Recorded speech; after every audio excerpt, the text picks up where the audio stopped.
Pretty little episode today because we got a few things we got to talk about. Obviously, called of recaps, preview, and just one what if, but it's important. It's an important what if. So let's go ahead and break this down. Kind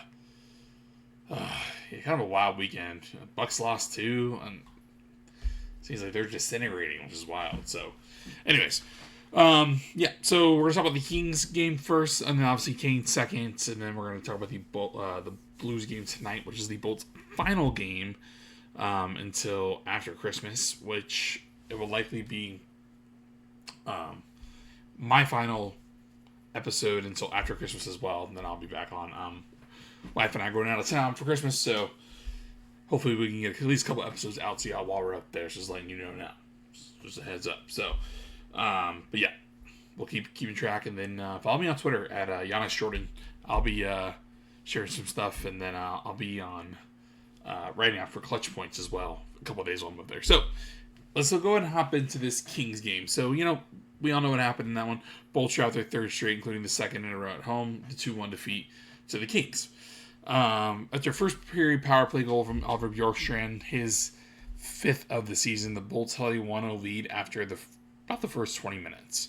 However, a pair of goals from Kings forward Adrian Kemp, his 12th and 13th, in the second period gave the Kings a 2-1 win. So that was rough. The third period was kind of the Vasi, a returning Vasi than the first two.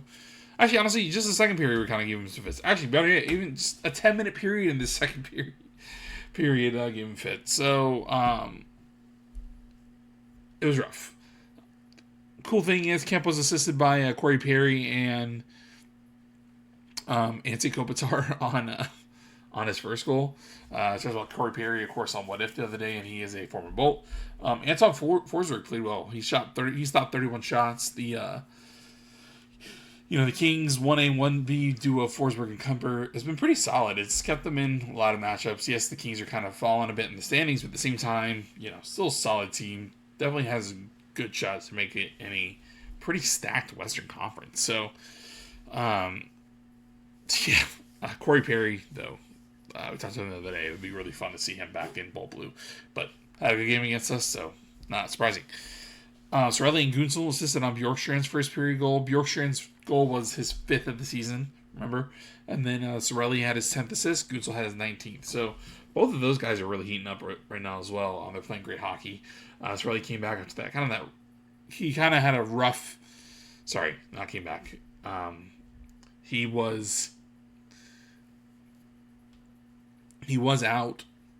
Oh, he got hit pretty hard towards the end of this one from Kevin Fiala, but looks like he's going to be okay. But yeah, it was a pretty rough hit. But it was really incidental. It wasn't like anything that the Panthers hits.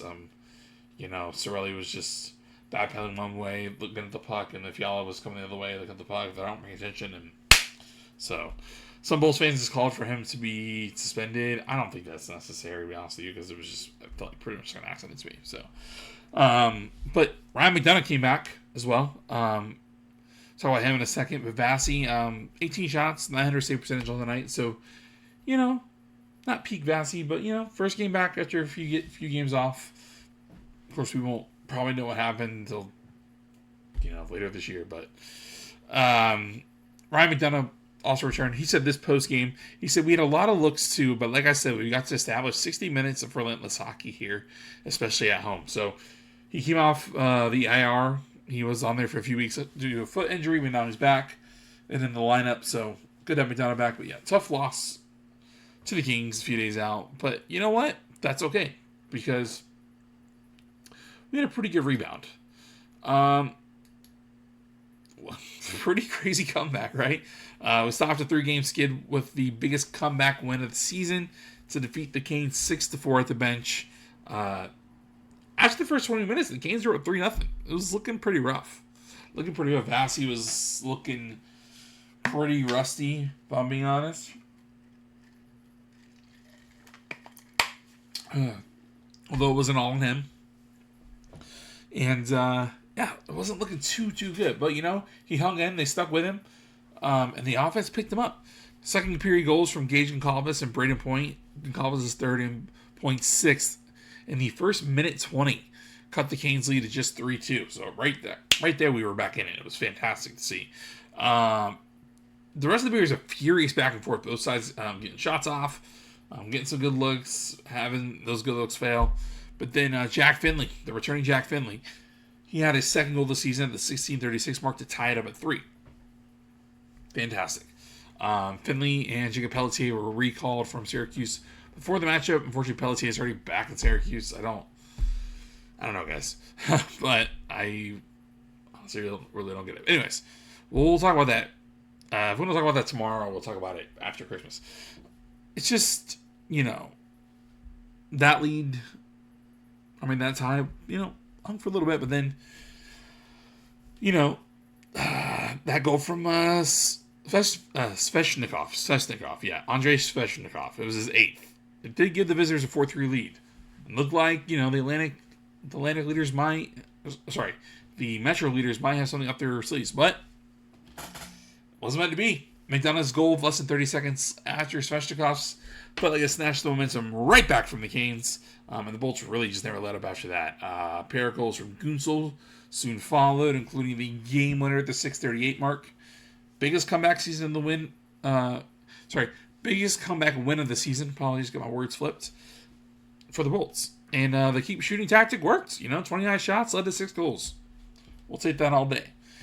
Vasi did have 18 saves for the second straight night. So although the number one goalie had a rough first period, he rebounded quite nicely afterwards. So we'll take that all day. Multi-assist gains from Dominic James, his 4th and 5th, and Charles Edward DeAssus, a.k.a. Chuck, his 7th and 8th. Maxwell Crozier had his 5th. Nick Paul had his 5th. Ryan McDonough had his 4th. J.J. Moser had his 9th. Gord had his 7th. Holmberg had his 6th. And Cooch had his 30th assist. So Bolts had 13 players with at least 1 point of the night. We will take that all day long. Like I said, Finley and Pelletier were recalled from Syracuse before the game, so Finley's back. Had the goal and the assist, which was great. Pelletier was a healthy scratch for his one game back up and sent back down. So I don't really know what's going on. I feel like he needs more of a shot, to be honest with you. I feel like we need to be sending down maybe Curtis Douglas or, Dominic James is kind of sliding back a bit after a strong start, so maybe him as well. But I don't like those calls. Coop post-game said this to Benjamin Pierce. He said, "I'm proud of the guys for digging in because that first period is one to forget." Yes, indeed it was. 30 goals in the first 20 minutes is rough. But then for them to find a way to and move on, it was much needed, obviously. So definitely want to hear. They got another quote here from McDonough because it's good to hear him. It's good to have him back on the lineup because Lord knows we needed him. McDonough, he said, "There's a lot of accountability on this team. It's been there from the get-go, and a lot of guys are speaking up here in the room after that first period. We were embarrassed and not even close to where we wanted to be, and you feed off that first shift. Incredible first shift." So, of course, he's talking about the 2 goals in the first minute 20 that really helped kickstart the Bolts offense, which is absolutely needed.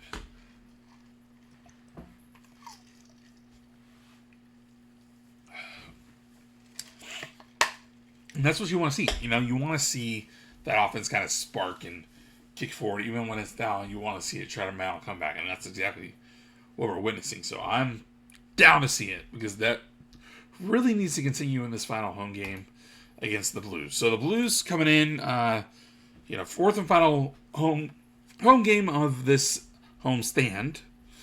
And it's the last game before Christmas as well. So we are fresh off that 6-4 thrilling comeback win over the Canes. The win will keep us probably in 3rd place in the Atlantic with 43 points, but we could be in a tie for 2nd, depending on how the Canadians do. Detroit is currently in 1st with 45 points. So this is the Bolts' first game against the Blues this year. The return trip to St. Louis happens in just a couple weeks on January 16th. So it's going to be another pretty quick season series wrap-up, just like we've already wrapped up a few. So at the end of next month, we'll talk about more season series wrap-ups, which will be fun. The Blues are 14, 15, and 8, good enough for 5th in the Western Conference's Central Division. They're 23 points behind the division leading Avs at 59 points. The Avs are the best team in hockey, hands down right now. The Stars are right behind them too. So the Central's looking pretty strong once again. It's gonna be fun. The Bolts, remember, they want to build off the momentum of that awesome comeback win, right? Exactly what you want to see. You never want to see your team give up. You want to see them continue to fight. That's exactly what the Bolts did. So hopefully we continue to see that. Blues are playing well though. They are 5-4-1 in their last 10 games, and they've been even hotter, like going 3-3-1. Sorry, 3-1-1. Sorry, 3-1-1. Jesus, sorry about that, y'all. I am tired. We got a long day tomorrow too with the flight and everything. But yeah, it's likely that the Blues will be able to climb back into postseason contention. So it could definitely happen. At the same time, it is a deep Central. It is also a deep Western Conference in general.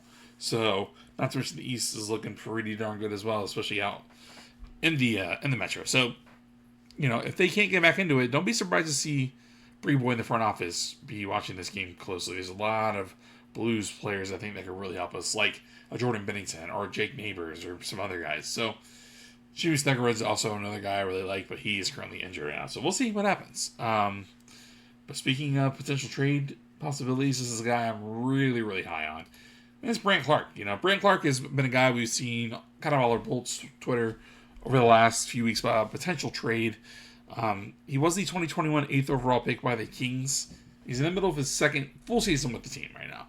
So he played 25 games over 2022-23 and 23-24 with the Kings. He played 9 games the first year, 16 games the second. -7 plus/minus combined, right? 8 points as well, so it's 2 goals, 6 assists. Kind of funny too. He had a 13.38 time on ice average his first season in the 6 games, and then the 9 games the first year. And the 16 games the second year, he had a 13.39 time on ice, so it was basically the same. Then he played 78 games last year, so first full year. Plus 13 plus/minus, and an average 16 time on ice at 22 years old. That's why I was saying 22. Got my nose flipped again. 33 points too, so 5 goals, 28 assists. Not too bad at all. Not too bad. In 34 games so far this year, though, looking even better. +5 plus/minus already. 15 points with 5 goals and 10 assists. 18.27 time on ice average, which is a career high. That's exactly what you want to see. Teaming up with Joel Edmondson on the second line, he's playing well, getting better constantly. Feel like he's probably going to be a first-line guy maybe by the end of the season.